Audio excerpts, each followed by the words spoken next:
बार की बात है। सुषमा अपने पूरे परिवार के साथ खुशी खुशी मोहन नगर में रहती थी। उसकी 2 बहुएं थी, पल्लवी और शिवानी। एक दिन दोनों बहुएं रसोई में काम कर रही होती है कि तभी उनकी सास सुषमा उन्हें बुलाती है। अरे बहू, जरा इधर तो आना। शिवानी, जरा जाकर देखना सासू माँ क्या कह रही हैं। दीदी आप ही देख लो ना जाकर, आपको भी तो सुनाई दे रहा है। अरे मैं आटा गूंद रही हूँ ना, तुम चली जाओ। हाँ तो मैं भी तो सब्जी काट रही हूँ ना दीदी। अरे बहू जल्दी आओ। वो ये तो जाएगी नहीं, मैं ही जाकर देखती हूँ कि क्या करना है। पल्लवी सुषमा के कमरे में जाती है। जी मम्मी जी, क्या हुआ?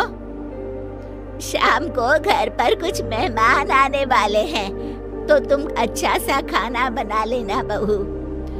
ठीक है मम्मी जी, आप बता दीजिए क्या क्या बनाना है और कितने लोग आ रहे हैं।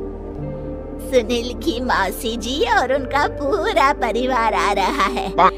कुल मिलाकर 3 लोग और हमें मिलाकर हुए 9 लोग। तो अभी से ही तैयारी करना शुरू कर दो। और हाँ, घर की सफाई भी कर देना, हाँ अच्छे से। जी मम्मी जी, सब काम हो जाएगा, आप चिंता मत कीजिए। पल्लवी शिवानी को घर में मेहमान आने वाले हैं इसके बारे में बताती है। क्या 9 लोगों का खाना बनाना होगा, घर की सफाई करनी है? बाप रे, सासू माँ ने तो हमें घर की नौकरानी ही समझ कर रखा है। ऐसा नहीं बोलते शिवानी, हम इस घर की बहू हैं और घर के काम करना हमारा फर्ज है। दीदी तो है ही सासू माँ की चमची, जब देखो सासू माँ सासू माँ। मैं तो इतना सारा काम नहीं करने वाली। शिवानी कपड़े लेकर गमला साफ कर रही होती है और चक्कर आने का नाटक करने लगती है। मेरा सर चकरा रहा है। तभी वहाँ पल्लवी और सासू माँ जाते हैं। अरे बहू, क्या हो गया तुम्हें? मम्मी जी, बहुत तेज सर में दर्द हो रहा है। तुम एक काम करो शिवानी, आराम कर लो।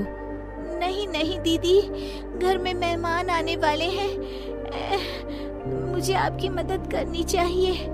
अरे कोई बात नहीं शिवानी, तुम आराम कर लो, मैं सब काम कर लूंगी। ठीक है दीदी, अगर आप इतना कह रही हैं तो आराम कर लेती हूँ। शिवानी आराम से अपने कमरे में मैगजीन पढ़ रही होती है। इसे कहते हैं आराम की जिंदगी। इतना सारा काम। चलो सारा काम खत्म हो गया, शिवानी को देख आती हूँ। शिवानी अपने कमरे में ईयरफोन में गाने सुनते सुनते सो जाती है और उसके साइड में मैगजीन भी रखी होती है। पल्लवी वहाँ आ जाती है और वो सब देखती है।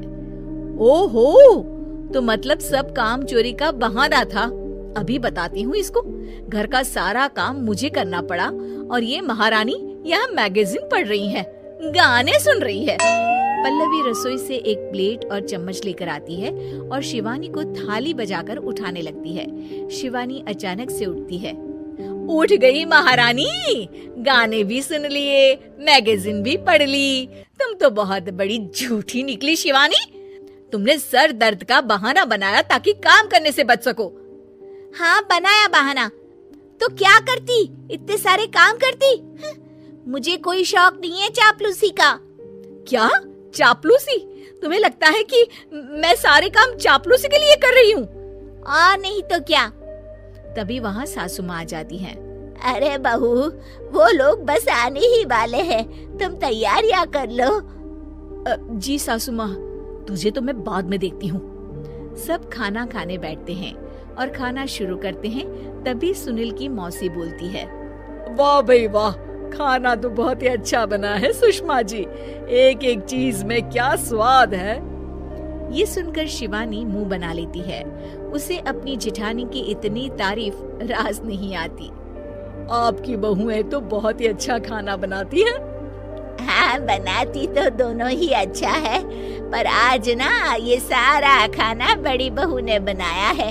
छोटी बहू की तबीयत ठीक नहीं थी, सो इसलिए। मानना पड़ेगा सुषमा जी, आपकी बड़ी बहू तो बहुत ही गुणवान है। पल्लवी की तारीफ सुनकर शिवानी को जलन होती है। पल्लवी ये सुनकर खुश हो जाती है और शिवानी की तरफ देखकर उसे चिढ़ाती है। कुछ देर बाद मेहमानों के जाने का वक्त हो जाता है। मौसी जी सबके लिए उपहार लाई होती है। वो सबको शगुन के पैसे देती हैं और अंत में पल्लवी के पास आती है।